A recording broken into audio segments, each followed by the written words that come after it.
Lives in the Andhra Pradesh boat tragedy. 11 people died as a boat with 62 passengers on board capsized in the Godavari River. 24 people were rescued. So far, the NDRF teams are carrying on search and rescue operations.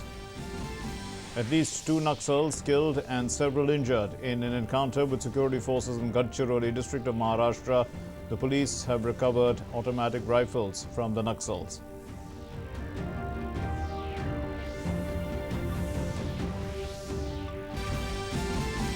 Information Broadcasting Minister Pankaj Advani inaugurates Heritage Jaikar Bungalow at the National Film Archives of India at Pune. The renovated building comprises a digital library with access to rich NFAI film database and a personalized preview theatre. The minister also launches mobile app NFAI Digi Lib. In international news, US blames Iran for attacks on oil plants in Saudi Arabia, dismisses a claim by Yemeni Houthi rebels that they had carried out twin attacks. The Saudi Arabian energy minister says that the strikes reduced the kingdom's oil output by half, over 5 million barrels a day. In sports, Sourabh wins the Vietnam Open Super Series 100 title and registers a thrilling three-game win over China's Su Feiqiang in the summit clash in Ho Chi Minh City to claim the men's singles title. And Pankaj Advani clinches a record 22nd World Billiards title. India's ace cueist beats the local favourite Ne Tho Yu in the final of the IBSF World Billiards Championship in Mandalay in Myanmar.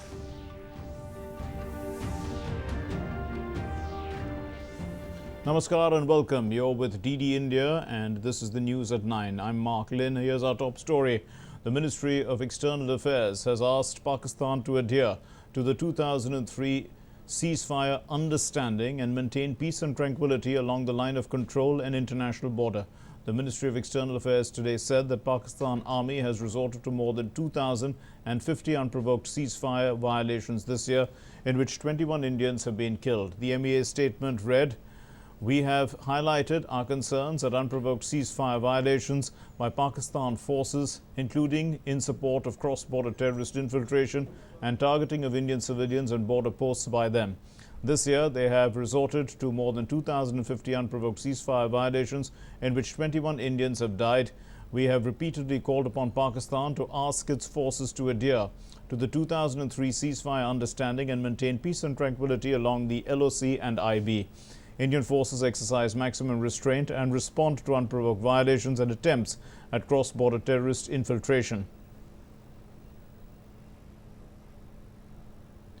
And the Defence Minister Rajnath Singh has said that Pakistan should stop promoting terrorism. Otherwise, no one will be able to prevent Pakistan's disintegration. Speaking at a felicitation program in Surat in Gujarat for families of 122 soldiers who lost their lives in the line of duty, Rajnath Singh warned Pakistan that if its citizens cross the line of control uninvited, the Indian Army was ready to respond and would not allow them to return. The Raksha Mantri hit out at Pakistan, saying that the country, which is not able to provide security to minorities on its soil, talks about human rights. And he said that India's minorities were safe, are safe and will remain safe. और मैं कहना चाहता हूं, पाकिस्तान जिस तरीके से आतंकवाद को बढ़ावा दे रहा है, या आतंकवाद को बढ़ावा देना वह रोके, नहीं तो इस हकीकत को कोई टाल नहीं सकता है कि पाकिस्तान के और अधिक टुकड़े होकर रहेंगे। Jammu and Kashmir Governor Satyapal Malik said on Saturday that government aims to bring prosperity to Jammu and Kashmir. He said when he assumed charge as governor of the valley, Prime Minister Narendra Modi had asked him to make Jammu and Kashmir prosperous. Malik inaugurated the State Cancer Institute in Kathua, and addressing the gathering there, he said that the people living in miserable conditions in Pakistan-occupied Kashmir would want to come, in fact, and reside in India. जो प्रधानमंत्री जी ने मुझे जब मैं charge लेने के लिए आया उस दिन कहा था, वो ये था कि जम्मू कश्मीर को इतना चमका दो तो पीओके के लोग बॉर्डर पार करके इधर आना चाहें और ये कहें कि ये है हमारा कश्मीर। पाकिस्तान के बॉर्डर तब जाना जब मैं कहूँ। उसके कहने से तो कोई नहीं आना, लेकिन अगर हमने तरक्की कर दी है और जो हो सकती है वो कर दी, तो वो इतनी बुरी स्थिति में है पीओके कि वहां के लोग भाग लेंगे कि हमको तो उधर जाना नहीं रहना। Former Air Chief Marshals gathered at the National War Memorial to pay tributes to the memory of brave soldiers who laid down their lives for the nation. Members of the Air Force Association that looks after the welfare of retired Air Force personnel were present. Later, the 39th meeting of the Air Force Association was held at the Subrata Park Auditorium in New Delhi. Air Chief Marshal B.S. Dhanua attended this meeting. The meeting took stock of measures for welfare of retired Air Force personnel. The association has set up an old age home as well for senior citizens from the Air Force fraternity at Tughlakabad in Delhi. The Air Force chief highlighted the capability of the Indian Air Force to tackle any terrorist challenge, saying that the Air Force is ready to give a befitting reply to the enemy. In this regard, he also recalled the Balakot airstrike against terrorists in Pakistan. I cannot avoid but to start with the Balakot strikes on 26 February 19. Resolve of the political leadership to punish the perpetrators of terrorism and capability of the Indian Air Force to strike deep inside Pakistan with a message to the terrorist organization that conducted the attack in India that will get you wherever you are. In Andhra Pradesh, at least 11 people died after a boat carrying over 64 people capsized in the river Godavari. The boat belonging to a private operator was on its way to the picturesque Papi Kondalu tourist spot in the middle of the river when it met with the accident. Two teams of the National Disaster Response Force and the State Disaster Response Force, with a total of 140 personnel, were sent to the accident spot for rescue operations. The state government announced 10 lakh rupees ex gratia for the kin of the deceased. The Andhra Pradesh Chief Minister S. Jagan Mohan Reddy has sought a complete report on the incident and has asked for the release of safety guidelines also prepared by an expert committee. And Vice President Venkaiah Naidu expressed grief over the loss of lives in the boat capsized tragedy in Andhra Pradesh. The Vice President tweeted, "Deeply saddened to learn about the loss of lives in the tourist boat capsized in Godavari River near Gadchiroli village in Devipatnam Mandal of East Godavari district of Andhra Pradesh today. Heartfelt condolences to the bereaved families and prayers for a speedy recovery of the injured." Prime Minister Narendra Modi has expressed grief over the loss of lives in the boat capsizing in Andhra Pradesh. The Prime Minister tweeted, "Extremely pained by the capsizing of a boat in Andhra Pradesh's East Godavari. My thoughts are with the bereaved families." And Home Minister Rajnath Singh also expressed, I beg your pardon, this should be Defence Minister Rajnath Singh, expressed his loss of life at the tragedy in Andhra Pradesh. In fact, this is Amit Shah. In fact, the Home Minister Amit Shah has expressed his sorrow, and he said the loss of life due to the capsizing of a boat in East Godavari district is very unfortunate. I am deeply pained. My thoughts are with the families of those who have lost their lives and lost their loved ones. May God give the bereaved families strength to withstand this tragic loss. And security forces killed 2 Naxals in an encounter in Gadchiroli district of Maharashtra. The Maharashtra Anti-Naxal Police Force, C-60 commandos, in fact, were patrolling the forest when they received information of the presence of Naxalites in the region. A scuffle between both sides took place in which security forces killed 2 Naxals. Security forces recovered a number of weapons from the spot. And in Chhattisgarh, 3 Maoists were killed in an encounter with security forces in Sukma district. According to the Superintendent of Police, Sourabh Sinha, the exchange of fire between the teams of the District Reserve Guard and the Maoists took place in the jungles of Burkapal. The security forces also recovered weapons from the spot. काटमिटला के जंगलों में जब हमारी party उनका पीछा करते करते पहुंची तो वहाँ पे एम्बुश लगा करके उन्होंने रखा हुआ था और एम्बुश के दौरान जब फायरिंग उन्होंने शुरू की तो हमारी पार्टी ने भी जवाबी डाला। लगभग 1 से 1.5 घंटे के बीच फायरिंग चली है और फायरिंग के पश्चात जब इलाके की सर्चिंग की गई तो वहाँ से 3 डेड बॉडीज रिकवर हुई हैं और साथ में भरमार हथियार और एक इंसास वेपन रिकवर हुआ है और काफ़ी बड़ी मात्रा में नक्सल सामग्री, तीर धनुष और जो ये आईडी ये हमको मिला है। The final list of the National Register of Citizens, the NRC of Assam, with individual status of all the 3 crore 30 lakh applicants was published online on Saturday. All those who have applied for inclusion of their names in the NRC list and have a valid application receipt number NARN can check their final status online on nrcassam.nic.in. That's the website. And the list also bears the names of those who have been accepted as citizens of the country and Assam, those excluded and persons whose appeals are pending. Well, the names of over 19 lakh people were excluded from this final list, the NRC list published on the 31st of last month. And the excluded persons would get an opportunity to challenge their exclusion at the Foreigners Tribunal. Incessant rainfall in several parts of Madhya Pradesh has created a flood-like situation in Kota and Pratapgarh district of Rajasthan, as a majority of the dams in the region are on the verge of overflowing. In Kota, 5.5 lakh cusecs of water had been released after 18 gates of the Kota Barrage Dam were opened following torrential rains. Several people were evacuated and taken to safer places. Chittorgarh and Jhalawar, among other districts, received heavy rainfall. Rescue operations were undertaken in Dhariawad area of Pratapgarh in Rajasthan to rescue 9 people who were stuck, and a total of 8 NDRF teams have been deployed in Kota, Dholpur, Bundi, Patan areas where flood situation had arisen due to the heavy rains as well as continuous release of water from different dams. And in Madhya Pradesh, heavy rainfall had led to flooding in Neemuch region, and also, floods had adversely impacted normal life of people in the region. Commuters had to face huge difficulties. A meeting of the National Crisis Management Committee, that's the NCMC, it's chaired by the Cabinet Secretary Rajiv Gauba.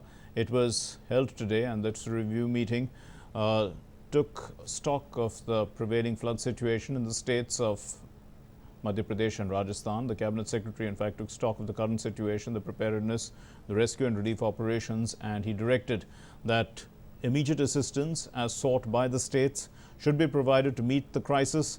And it was also informed by both the states that due to extremely heavy rainfall and the consequent discharge of water from the Gandhi Sagar Dam in Madhya Pradesh and other reservoirs in the 2 states, there has been flooding in both the upstream as well as the downstream areas, in fact. And action to evacuate and rescue people and livestock has been taken by the states. No loss of life has been reported. Adequate teams of NDRF and Army have been deployed and they are engaged in the rescue work. The Union I&B Minister Prakash Javadekar today inaugurated the renovated heritage Jaikar Bungalow at the National Film Archives of India in Pune. The building, which is in the premises of the National Film Archives of India, was recently renovated. It will now house a digital library, a film library, screening rooms, a multi-purpose hall and internet courtyard, whereas a mobile application, NFAI DigiLib LIB, is another feature. It's a feather in NFAI's tools. This app is designed for the booking of preview theatre at Jaikar Bungalow. The I&B minister said that this bungalow has a rich legacy and has been restored beautifully. He assured the film lovers that they would get all the information that they wanted about films there. Pune में Jayakar bungalow एक बहुत ही सुंदर बंगला माना जाता था। समय के साथ उसकी स्थिति खराब हुई थी, लेकिन फिल्म आर्काइव्स ने इसको 2 साल के मेहनत से अच्छा बनाया और इसका मैंने आज उद्घाटन किया है। इसमें फिल्मों के बारे में जितना डिजिटाइजेशन हुआ है वो सारा डिजिटाइज फिल्म्स यहाँ डिजिटल लाइब्रेरी में बैठ के देख सकते हैं। Well, Doordarshan is celebrating its foundation day today. Doordarshan has completed 60 years On the 15th of September 1959, Doordarshan started a journey that revolutionized television circuit in the country. Now, from a few hours of programming a day, Doordarshan in its 60 years journey has grown into a vast family with a huge bouquet of channels catering to various topics. And television history in India is synonymous, in fact, with Doordarshan's glorious history. Even today, the very mention of Doordarshan rekindles some fond memories of yesteryear. And, well, there are thousands of televisions. Television medium of entertainment is flooded with numerous channels and programs. And many have been good programs, but still Doordarshan has its place and its popularity. The CEO of Prasar Bharati, Shashi Shekhar Vempati, in a tweet message said, "Greetings to the entire Prasar Bharati Parivar as Doordarshan turns 60.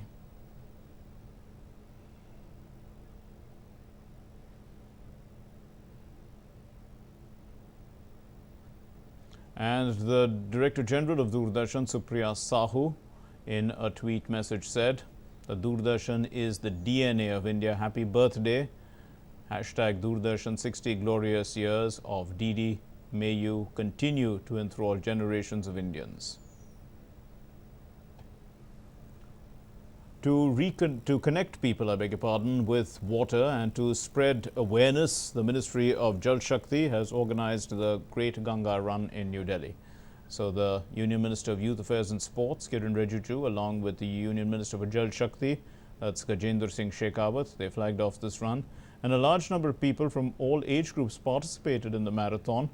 Talking to the media on the occasion, Kiran Rijiju said that the Great Ganga Run is not merely for saving water, it encourages the youth to become active participants in the government's ongoing Fit India campaign. He affirmed that the government is working to improve sports facilities in Jammu and Kashmir. Let's listen. कल भी काफ़ी कश्मीर के युवा मेरे पास आए थे, वो खेलना चाहते हैं, वो खेलने के लिए नहीं दिया जा रहा है, वो पुराने जो लोग डिस्टर्ब करते हैं, लेकिन जो कश्मीर के युवा है वो खेलना चाहता है, वो कुछ कार्यक्रम करना चाहते हैं, आगे बढ़ना चाहते हैं, उसके लिए प्रावधान किया जाएगा, सबको साथ लेके चलेंगे. And the Jal Shakti Minister, Gajendra Singh Shekhawat, appealed to the people to come forward to make this event successful. He also said that the ministry will organize Ganga expedition from October 9 as well. Namami Gange परियोजना जो पतित पावनी मां गंगा की शुचिता और निर्मलता के लिए अनवरत प्रयास कर रही है और एक लक्ष्य लेकर के कि भारत की इस महान नदी, भारत की इस आत्मा की अविरलता और शुचिता सतत बने, सस्टेनेबल बने. लेकिन केवल ये समाज की जिम्मेदारी से संभव नहीं है, केवल सरकार की जिम्मेदारी से संभव नहीं है जब तक कि समाज पूरा साथ न जुटे. And people from across the country enthusiastically participated in this run. Let's take a look at what the youth had to say about it. Sir हमारे लिए बहुत बढ़िया रहा है. हम देश के लिए कुछ किया और अपने गंगा माँ के लिए बहुत कुछ किया है और इससे हमारा देश भी स्वस्थ रह सकता है और हमारे जो बच्चे हैं उन्हें भी हमें नई शिक्षा मिलेगी है कि हमें स्वच्छता की तरफ, अभियान की तरफ बढ़ना चाहिए, रक्षा करनी चाहिए देश की. हमें इससे कूड़ादान सफाई रखनी चाहिए अपनी तरफ से. अपना इलाका सही रहेगा, साफ़ सफाई रहेगी तो हम स्वस्थ रहेंगे, बीमार नहीं पड़ेंगे जल्दी और हमें मजबूती मिलेगी, लड़ने में हर चीज़ से शक्ति मिलेगी. बहुत अच्छा महसूस रहा, बहुत अच्छा फील हुआ. घरों जाकर बताएंगे कि पानी को बचाना चाहिए. एक कदम पानी की ओर. जय नमो गंगे. जय हिंद, जय भारत. सर रन के माध्यम से यही संदेश देंगे कि पानी को आप जितना ज़्यादा से ज़्यादा बचा सकते हैं उतना बचाएं, क्योंकि पानी से ही जीवन है. And Engineers Day is being celebrated today in memory of the Bharat Ratna recipient and engineering pioneer of India, Sir Moksha Gundam Visvesvaraya, popularly known as Sir MV, and the civil engineer, a statesman. Sir Visvesvaraya was born on the 15th of September in 1861 in Muddenahalli village of Karnataka. Congratulating engineers on the occasion, Prime Minister Narendra Modi tweeted saying that engineers are synonymous with the diligence and determination. Human progress would be incomplete without their innovative zeal. Greetings on Engineers Day and best wishes to all hardworking engineers. He also paid tributes to the exemplary engineer Sir M. Visvesvaraya on his birth anniversary. The Dongus Ranges of Russia was witness to the opening ceremony of Center 2019. This is a massive exercise. It involves 8 countries spread around 17 locations. It spans 4 countries as well, which aim to counter the threat of international terrorism. So the solemn ceremony commenced with a speech by the Lieutenant General Yevkurov Yunus Bek and the Deputy Defense Minister of the Russian Federation, when he addressed the contingent and also exhorted them to execute all tasks allotted to them during the exercise in a professional manner. After him, the contingents were addressed by the Colonel General Lapan Alexander Pavlovich, the commander of the Central Military District. This was followed by speeches by all contingent commanders, after which the exercise was declared open by General Lapin. The grand finale of the ceremony was the impressive march past by contingents in unison. The parade ground reverberated to the tunes of martial music played by a military band of the Russian Armed Forces. A total of about 500 vehicles and also 2,500 personnel are participating in these exercises. Now, Indian and US troops conducted the Yudhabhyas. This is a joint base Lewis. It happened in McCord region of the United States of America. And during the joint exercise of the Army, Indian and US soldiers sang and danced on marching song of Assam Regiment, Badlu Raman Ka Badan Zameen Ke Niche Hai. And both sides shared various case studies of military operation during the joint military exercise. Various discussions, presentations were conducted showcasing strengths and rich traditions of respective countries and the Army.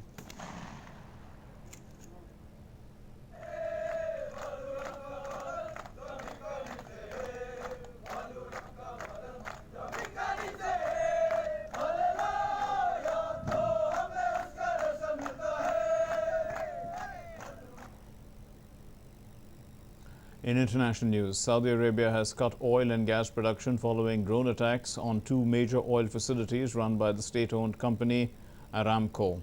Saudi Arabia's energy minister has said that the strikes had reduced about 50% of the total production. No casualties had been reported in the attacks and the situation was under control at both facilities. Yemen's Houthi rebels claimed responsibility for the attacks. The Houthi rebel spokesperson said that 10 drones had been deployed, in fact, for the attacks, and he said that further attacks could be expected in the future as well. The U.S. Secretary of State Mike Pompeo blamed Iran for these attacks, and the attacks took place on the massive Saudi Aramco oil facility, and the U.S. has said that there was no evidence or that the drones had originated from Yemen. Pompeo tweeted after the White House had confirmed that President Donald Trump offered support for Saudi Arabia's self-defense in a call on Saturday with Saudi Crown Prince Mohammed bin Salman.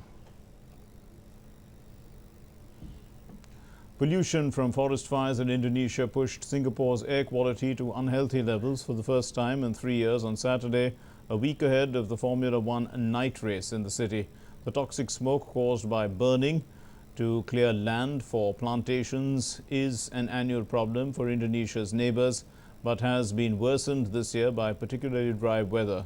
Singapore's National Environment Agency warned that the country may continue to experience hazy conditions over the next few days.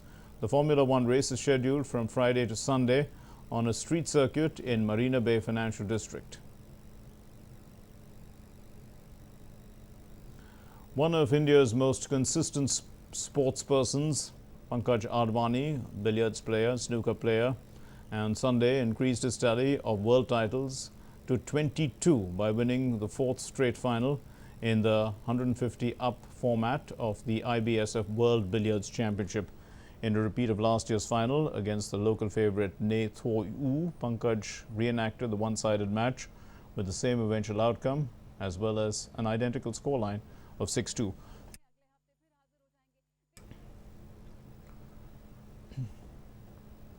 The Indian shuttler Sourabh Verma defeated Sun Fei Chiang of China 21-12, 17-21, 21-14 in the final to win the Vietnam Open BWF Tour Super 100 in Ho Chi Minh City. The Indian made a confident start in the summit clash, and he was up 11-4 up at the mid-break of the first game. Sun Fiang put some fight back into the game to delay Sourabh Varma's wait for victory in the first game. Sourabh Varma sealed the first game with ease, faltered in the subsequent game, but finally took the third game and won the match. The first T20 international between India and South Africa was abandoned due to persistent rain at the Himachal Pradesh Cricket Association Stadium in Dharamshala without a ball being bowled. Heavy rain also led to severe beating on the ground as there were large puddles of water, and ultimately the umpires decided to call off play. You've been watching this bulletin on DD India. Thanks very much for being with us. Namaskar.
Founded in 1855, Dharamshala, which literally means the holy refuge, is one of the 80 hill resorts developed in the 17th century by the British. Also known as Mini Lhasa due to the heavy presence of exiled Tibetans living here, it is a perfect getaway for the jaded city souls.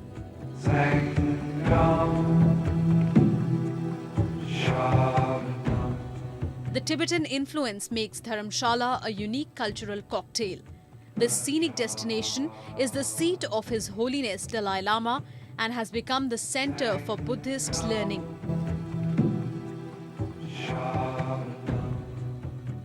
We like to see everything we can, So that's the reason why. Maybe some want to know more about Buddhism. Well, it's a pity we can't meet the Dalai Lama. We'd like to meet him. I know it's impossible. Well, he was in France a few weeks ago. But it's a good place to study. It's a good place to get acquainted with many aspects of Tibetan culture. I mean, this is the main draw, I think, for most Westerners who come to this area. There are many, many, many reasons to go different places in India for Indian culture, but probably the Westerners who come here are first attracted to the Tibetan culture. At McLeod